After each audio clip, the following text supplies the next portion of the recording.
I love money. I fucking love it. You know what is a lot of money? The stock market. So let's use a fuck-ass ML model to predict the market. Neural networks are fun. They're nothing but fancy graphs. A graph has a bunch of nodes. It takes in an input and does something with it and gives us an output. The thing is, we already know the answer to the input. So we beat the graph up every time it gets something wrong. So it adjusts itself during every iteration. It modifies its parameters every time we beat it up. This is the basic principle that is behind everything, from the iris classification model to this fucking chatgpt. That powerful. Now we want to feed our model the day before yesterday's stock market data, and we want our model to predict yesterday's value. When it gets the value wrong, we beat it up.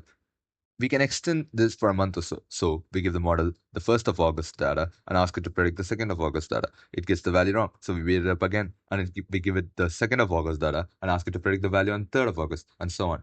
Then finally, we ask it to predict the 31st of August data. We already have a model that is well suited to this kind of variable input size bullshit.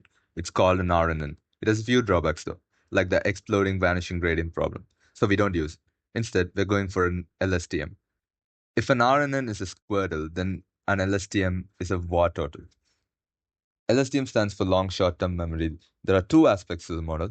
One part of it stores the long-term memory, and the other part of it stores the output of the previous iteration. This model is made up of like three gates: the forget gate, the input gate, and the output gate. The forget gate determines the percentage of long-term memory retained.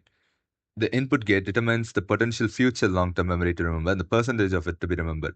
And the output gate determines the potential short-term memory to be remembered and the percentage of it to be remembered. I know that's a lot, but TLDR, the LSTM model uses long-term and short-term memory to make predictions. We can easily use the Y-Finance API to get the stock data, then we can insert it into an Excel sheet and use that to train our model.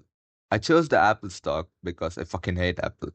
I chose a sequence length of 10, which means you use the past 10 days of data to predict the next day's price. It's just seemed like a good amount of days to make short-term predictions. I don't know.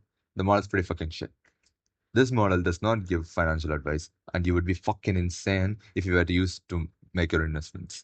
This fucking model told me the price of the next day's stock was gonna be 219 when the real value was like 230. That's an insane fucking difference. So if you want to lose all your money, it's a really good model. Yes, the title is clickbait. Fuck you.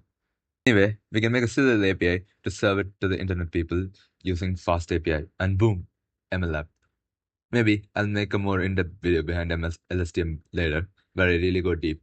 But for now, that's it. Subscribe. See ya.